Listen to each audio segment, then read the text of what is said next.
Hello प्यारे बच्चों, जय हिंद, वंदे मातरम। आप देख रहे हैं math learning point with Vijay sir के साथ क्लास 8 की जो क्षेत्र मिति है, जिसको मेंसुरेशन के नाम से जाना जाता है, एक्सरसाइज 18A। एक्सरसाइज 18A को समझने से पहले आप कुछ बेसिक कॉन्सेप्ट देख लीजिए। क्या हैं इसके बेसिक कॉन्सेप्ट? जो 18A एक्सरसाइज में आपको बताया गया है समलंब के विषय में, फिर बताया जाएगा आपको बेलन के विषय में, शंकु के विषय में, गोले के विषय में। तो यहाँ पे होता क्या है, समलंब क्या है?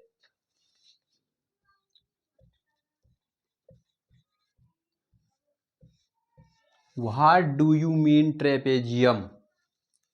इसकी जो बेटा इंग्लिश होती है वो ट्रेपेजियम होती है। क्या होती है? अब देखिए क्या होता है ट्रेपेजियम।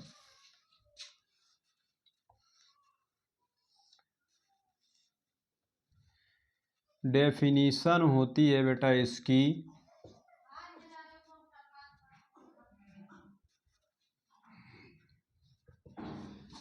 देखिए, एक ऐसा चतुर्भुज जिनमें भुजाओं का एक युग्म समांतर होता है, समलंब चतुर्भुज कहलाता है।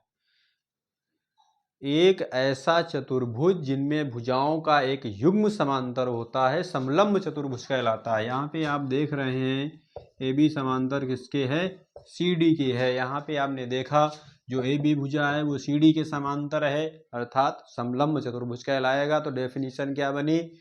एक बार मेरे साथ बोलिए। एक ऐसा चतुर्भुज जिसमें भुजाओं का एक युग्म समांतर होता है, समलंब चतुर्भुज कहलाता है। और समलंब चतुर्भुज का क्षेत्रफल जो होता है, समलंब चतुर्भुज का क्षेत्रफल बेटा होता है 1/2 B1 plus B2 into H। ये B1 मान लीजिए, ये B2 मान लीजिए, और ये दोनों रेखाओं के बीच की दूरी H मान लीजिए। तो B1 प्लस B2 अर्थात 1/2 समांतर भुजाओं का योग गुणित लंबवत ऊंचाई। ये फार्मूला होता है ट्रेपेजियम का, समलंब चतुर्भुज का। ओके, बात समझ पाए? इसके बाद मैंने आपसे बताया, यहाँ पर आपसे चर्चा की जाएगी सर्कल के विषय में। क्या है ये सर्कल? बेटा ये जैसे मान लो ए बी है, ये वृत्त का केंद्र है O। तो ए बी क्या होता है? ये है आपका डायमीटर। क्या है? डायमीटर, अर्थात व्यास जिसको कहते हैं। क्या कहते हैं? व्यास को डी से व्यक्त करते हैं, और जो आपकी रेडियस होती है इसको स्मॉल आर या कैपिटल आर से व्यक्त किया जाता है, जिसको हिंदी में त्रिज्या कहते हैं।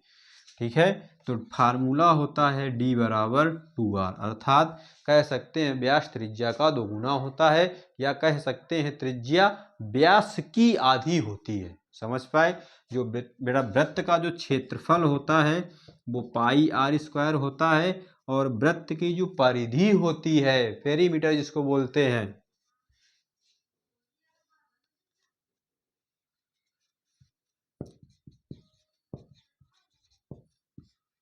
परिधि होती है सरकमफेरेंस 2πr। ठीक है, तो ये इसकी परिधि C बराबर 2πr होता है। तो ये आपका वृत्त होता है। इसके बाद बात की जाएगी सिलेंडर की। बेलन, सिलेंडर क्या होता है? सभी ने देखा होगा बेलन, समझते हैं ना बेलन? ये है बेटा, इस तरह की कुछ आकृति होती है, घर में सभी के उपलब्ध होता है सिलेंडर, उसी के टाइप का होता है। ये है H, ये है स्मॉल r, ये है ऊर्ध्वाधर ऊंचाई। इसको बेटा हिंदी में कहते हैं बेलन। बेलन की इंग्लिश होती है सिलेंडर। ठीक, तो जो इसका आयतन होता है πr²H, जो इसका वक्र पृष्ठ होता है 2πRH, जो इसका संपूर्ण पृष्ठ होता है बेटा ये होता है 2πRH प्लस R। जो बेलन के आधार का क्षेत्रफल होता है पाई आर स्क्वायर, क्योंकि जो आधार होता है ये वृत्ताकार होता है। कैसा होता है? तो बेलन के जो आधार का क्षेत्रफल है क्या होता है? पाई आर स्क्वायर होता है। समझ पाए मेरी बात? अब देखिए बेलन के बाद आपको बताया जाएगा शंकु। नोट कर लीजिए, सारे फार्मूले यूज में आने वाले हैं इस चैप्टर में आपके। बहुत ही इंपॉर्टेंट टॉपिक होता है, 9th में भी मिलेगा, 10th मिलेगा, फर्स्ट ईयर मिलेगा, इंटर भी मिलेगा। चारों साल आपका पीछा छोड़ने वाला है नहीं चैप्टर। बहुत कायदे से समझ लीजिए इसको, एक बार समझ लोगे भूलोगे नहीं कभी।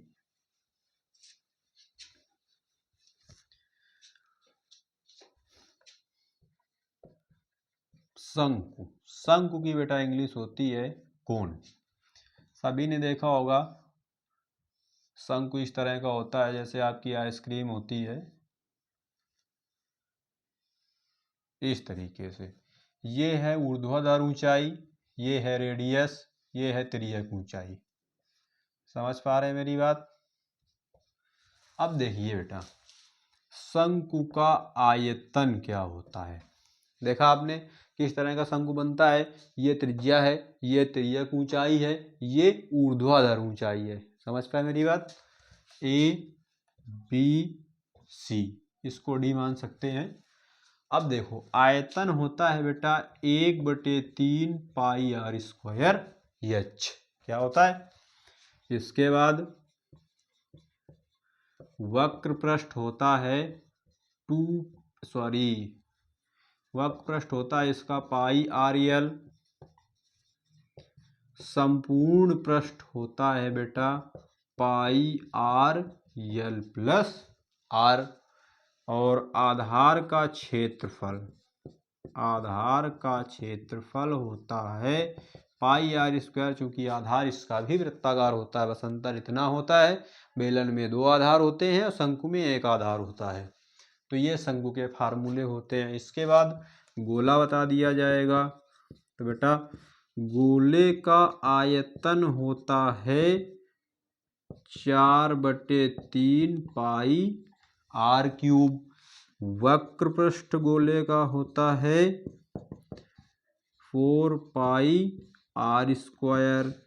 संपूर्ण पृष्ठ गोले का होता है 6 पाई आर स्क्वायर। अगर यहीं पे अर्धगोला की बात कर ले या गोलार्ध की बात कर ले तो सब कुछ आधा आधा हो जाएगा। 4/3 था, 2/3 पाई आर क्यूब हो जाएगा। 4 पाई आर स्क्वायर था, 2 पाई आर स्क्वायर हो जाएगा। संपूर्ण पृष्ठ 6 पाई आर स्क्वायर था, ये आपका 3 पाई आर स्क्वायर हो जाएगा। आई बात समझ में? तो ये बात हो गई समलंब चतुर्भुज की और शंकु की, बेलन की, गोले की। इसके बाद अगर आप बात करें घन का आयतन, क्या होता है बेटा घन का आयतन? भुजा क्यूब। क्या होता है? और घन का संपूर्ण पृष्ठ होता है 6 इंटू भुजा स्क्वायर। ऐसे ही अगर आप घनाभ की बात करें, घनाभ का आयतन होता है, क्या होता है घनाभ का आयतन? LBH।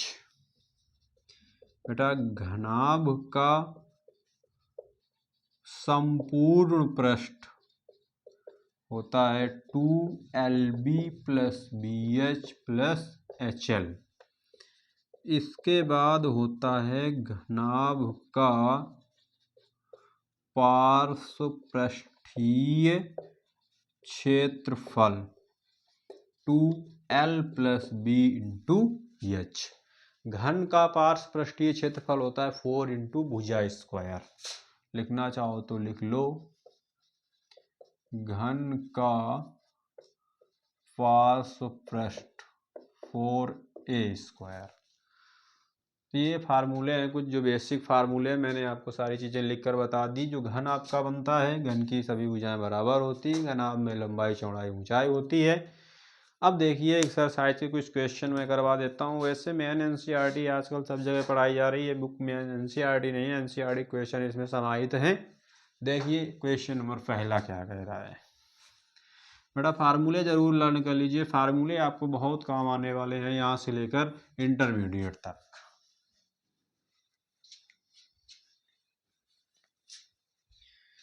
क्वेश्चन नंबर आपका पहला लिखा है, एक समलंबाकार क्षेत्र की समांतर भुजाएं। एक समलंब बना हुआ है बेटा इस तरीके से, ऐसा एक समलंब बना हुआ है।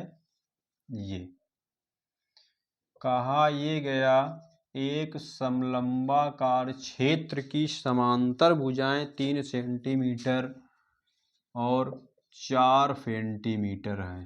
कितनी है? ठीक, कहा गया इनके बीच की दूरी 3 सेंटीमीटर है। जो लंबवत ऊंचाई है ये कितनी है? 3 सेंटीमीटर है। कहा गया समलंबाकार क्षेत्र का क्षेत्रफल बताइए।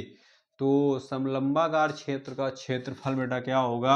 लिखना यहाँ पर B1 बराबर 4 सेंटीमीटर, B2 बराबर 3 सेंटीमीटर, H बराबर 3 सेंटीमीटर। मैंने आपसे बताया था इसे B1 मानिए, इसे B2 मानिए, इसे H मानिए। समलंब चतुर्भुज का क्षेत्रफल मैंने क्या बताया था अभी लिखिए यहाँ पर, समलंब चतुर्भुज ABCD का क्षेत्रफल बेटा होता है 1/2 समांतर भुजाओं का योग गुणित ऊंचाई होता है। क्या आ जाएगा? 1/2, 4 + 3 × 3, तो ये आ जाएगा 1/2, 4 3 7 × 3, तो 21/2 अर्थात 10.5 वर्ग सेंटीमीटर आ जाएगा इसका क्षेत्रफल। ये है question number first, exercise 18A, chapter का नाम है क्षेत्रमिति। ओके, चलिए क्वेश्चन नंबर सेकंड देखिए। क्वेश्चन नंबर बेटा सेकंड में आपसे कहा गया कि 3 सेंटीमीटर ऊंचाई के समलंबाकार क्षेत्र का क्षेत्रफल 36 वर्ग सेंटीमीटर, इसकी समांतर भुजाओं में से एक भुजा की लंबाई 9 सेंटीमीटर है। तो कहा गया दूसरी समांतर भुजा की लंबाई क्या होगी? देखिए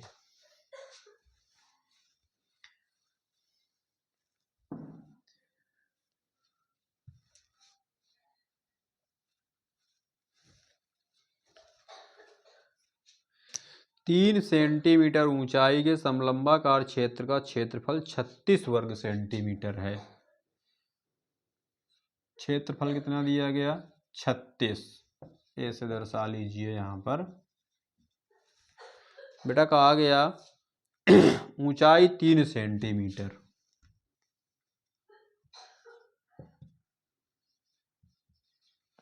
ऊंचाई कितनी दी गई? 3 सेंटीमीटर।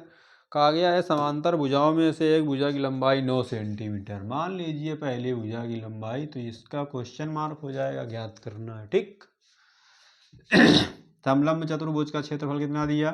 36। देखो अगर यहाँ पे ये 9 है, ये 3 है, ये B मान लीजिए, क्षेत्रफल दे रखा है, तो 1/2 B1 का मान अगर आप 9 मानते हैं, B2 का मान 20, H का मान 3। ठीक, तो ये क्या जाएगा? 3 से इसको काटेंगे 12 हो जाएगा, 12 दूनी 24 बराबर 9 + B, तो B बराबर 24 - 9। तो बेटा B का मान क्या आ जाएगा? 24 में 9 घटा दीजिए, कितना बच जाएगा? 15 सेंटीमीटर। 15 9 24। अब देखिए मुझको यहाँ पर पता तो था नहीं कौन सी भुजा बड़ी है कौन सी छोटी है, आप किसी को भी मान सकते हैं। ठीक है, दूसरी भुजा क्या आ जाएगी? 15 सेंटीमीटर आ जाएगी। क्वेश्चन नंबर देखिए थर्ड। क्वेश्चन नंबर थर्ड में आपसे कहा गया निम्नांकित चतुर्भुज ABCD में AB समांतर DC दे रखा है, AD लंब AB बराबर 8 सेंटीमीटर, BC बराबर DC बराबर 5 सेंटीमीटर, BC बराबर DC बराबर 5 सेंटीमीटर। बेटा कहा ये गया है यहाँ पर आपसे चतुर्भुज ABCD से घिरे क्षेत्र का क्षेत्रफल ज्ञात कीजिए। तो चतुर्भुज ABCD से घिरे क्षेत्र का क्षेत्रफल, देखो ऐसा फिगर दे रखा है, इसको पहले रफ कर देता हूँ।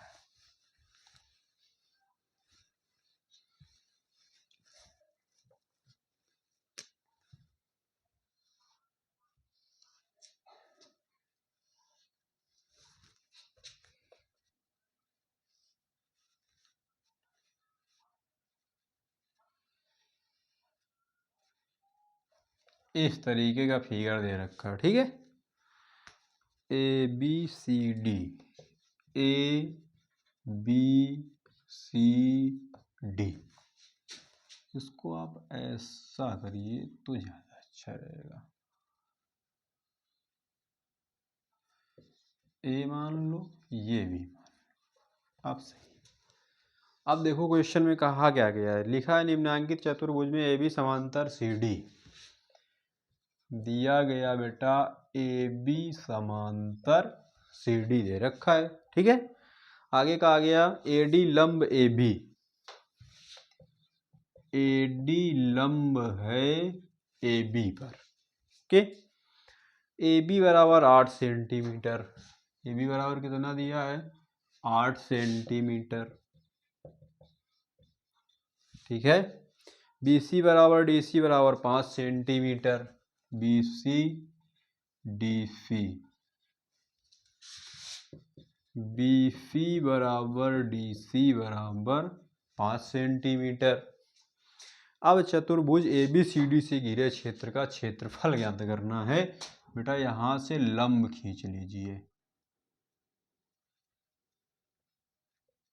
ठीक है।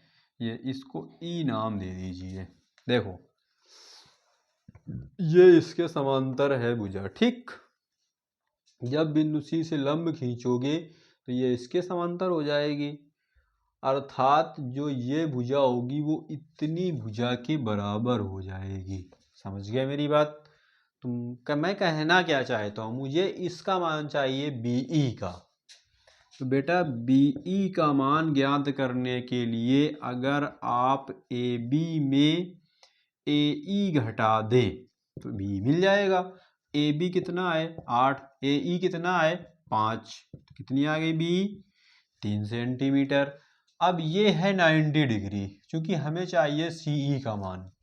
CE का मान दोनों समांतर रेखाओं के बीच की दूरी हो जाएगी, और दोनों समांतर रेखाओं के बीच की दूरी जब हमको पता हो जाएगी तो हम यहाँ पे समलंब का फार्मूला लगा लेंगे, ओके।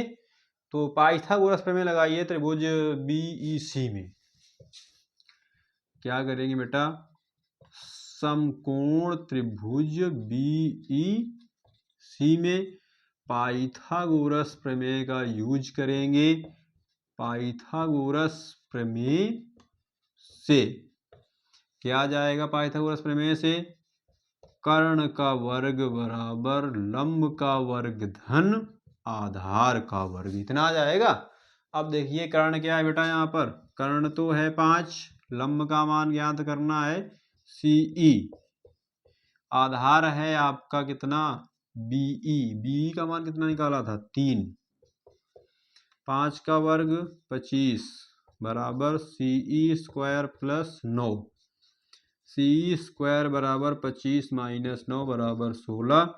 तो बेटा CE बराबर √16, तो CE का मान आ जाएगा 4। अब यहाँ पे लिखिए ABCD से घिरे क्षेत्र का क्षेत्रफल। ABCD से घिरे क्षेत्र का क्षेत्रफल 1/2 समांतर भुजाओं का योग इंटू ऊंचाई, B1 + B2, 8 + 5, H का मान बेटा आया है 4, 2 दूना 4, 8 5 13 इंटू 2 आ जाएगा 26 वर्ग सेंटीमीटर आंसर। आ गई बात समझ में।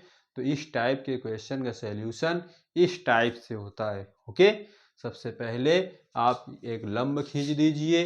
ये टोटल दूरी 8 थी, जब लंब खींचा ये 5 है तो ये भी 5, 8 में 5 घटाया 3 आया, पाइथागोरस प्रमेय का यूज किया, सी का मान 4 आया, अर्थात दोनों समांतर रेखाओं के बीच की दूरी आ गई। दोनों समांतर रेखाएं हमको पता है, समलंब चतुर्भुज का फार्मूला लगाया, क्वेश्चन का आंसर 26 वर्ग सेंटीमीटर आ गया। ओके, क्वेश्चन नंबर देखिए बेटा 4।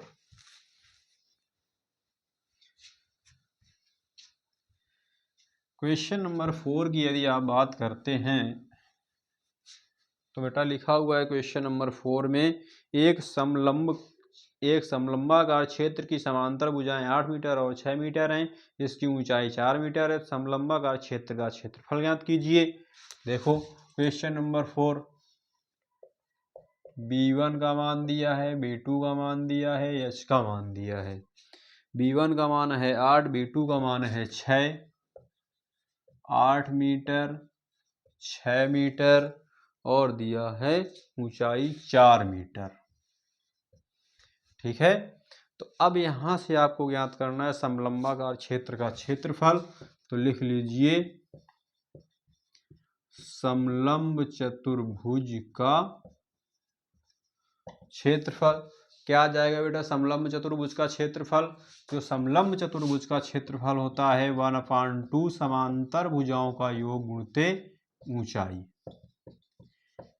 8 + 6 इंटू 4, 2 दूना 4, 8 6 14 गुणित 2, 14 दूनी 28 वर्ग मीटर आ जाएगा इसका आंसर। क्वेश्चन नंबर बेटा 5 की बात करोगे, क्वेश्चन नंबर 5 में आपसे कहा गया कि एक समलंबाकार क्षेत्र का क्षेत्रफल इसमें तो दिया है 270 वर्ग मीटर और इसकी ऊंचाई है 15 मीटर। यदि समांतर भुजाओं में से एक दूसरे की दोगुनी है तो दोनों समांतर भुजाओं की लंबाई ज्ञात कीजिए। देखिए जैसे मान लीजिए बेटा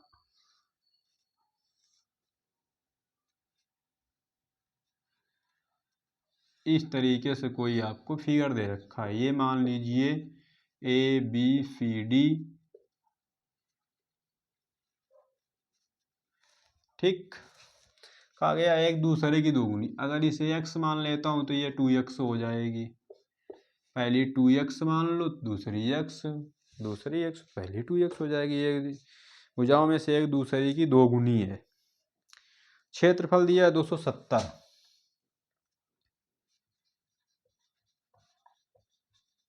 समलंब चतुर्भुज ABCD का क्षेत्रफल 270 वर्ग मीटर दिया है बेटा।